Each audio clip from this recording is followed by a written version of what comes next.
That's good. What I have here is a cup of kombucha. Kombucha is a fermented tea. I'm not going to go too much into the history, but a lot of people don't know too much about the origins of kombucha. But we know that it has been used for thousands of years, and it may have originated in China. It's gained a lot of popularity, and you can go to health food stores and buy it by the bottle.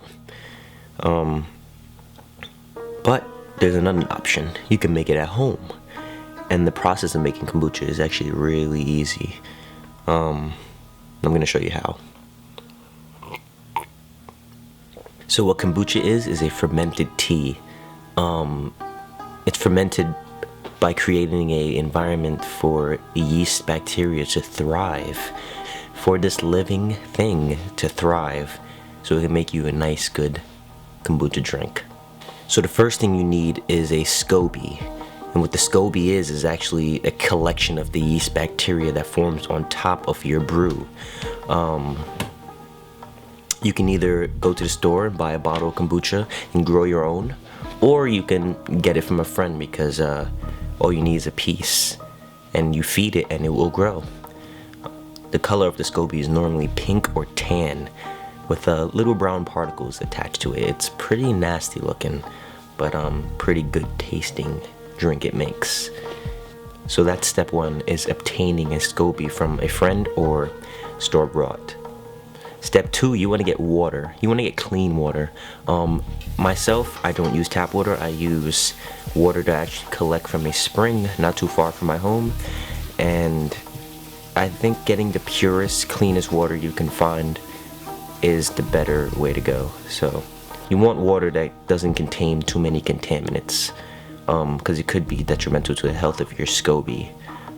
Things like fluoride, chloramine, and chlorine, which are in tap water, you don't want in your kombucha drink. Then what you want to do is get tea. You can use all types of teas, from black teas, green teas, white teas.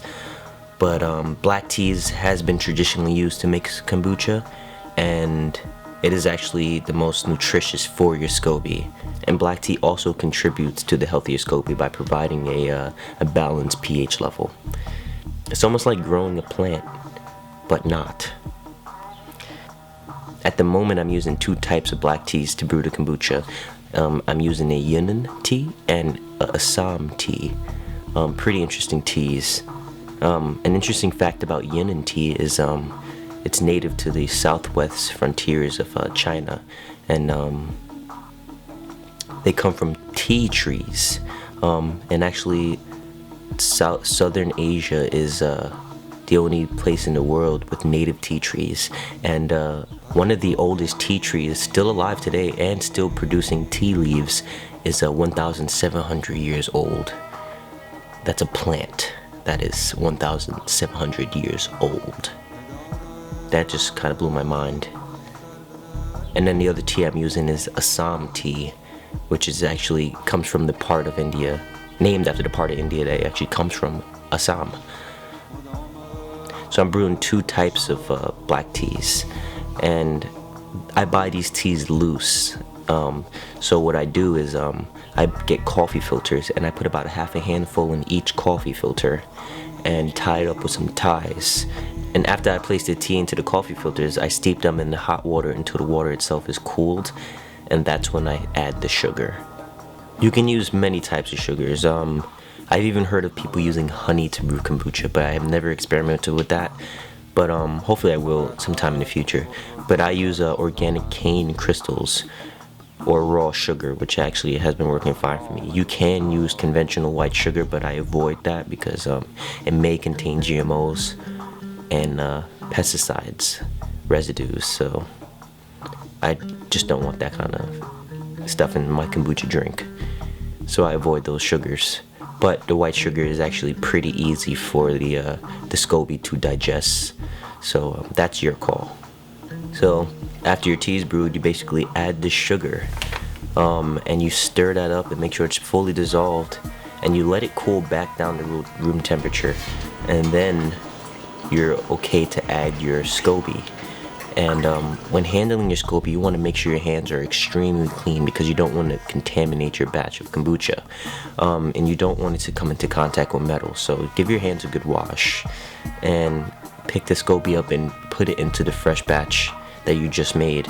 And do not disturb that batch for about 7 days. What I do is I keep it on top of my fridge, and I just let it sit for a few days. So do not disturb for 7 days, and give it a smell. You'll start to smell the fermentation process starting to happen. It's something that you need to get a hang of making. You know, it takes a few, it's like a trial and error sort of thing. You sort of get a hang of what your SCOBY needs, and you tend to its needs just like you would a plant.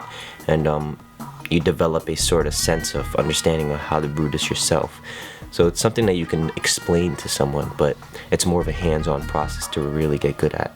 So normally I give it about 14 to 15 days of a good fermentation, and then I give it a second fermentation because I like my kombucha to have a fizz. So what I'd use is these wine bottles, these old wine bottles. They're gallon wine bottles that I collect from friends, or sometimes I find them in recycling bins. Before this funnel, I actually spilled a lot of my kombucha and wasted a lot of my kombucha. Whoever invented funnels, you're the man. So I used the funnel to pour these into the bottles, and I capped them for a second fermentation. What the SCOBY and the culture is actually doing, they eat up the sugars. That's what you feed them, is the sugars. And the byproduct of them eating the sugars is what is beneficial for you and helps ferment the tea. So I leave a little bit of sweetness in the kombucha for the second fermentation, and I put it in the bottle and I cap that real tightly, and I give it about 3 to 4 days of the second ferment. And that's what actually creates the fizz. Here's a batch of the Yunnan tea. I have yet to open this bottle, and I actually write the dates on this, and this is from 5/26, so May 26th. And if the fermentation is happening correctly, when you open it, you should hear a nice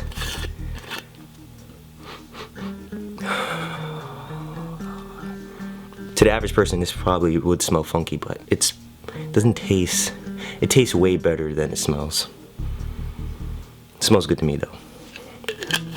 After I crack them open, I actually put them into the refrigerator because I like my kombucha nice and cold.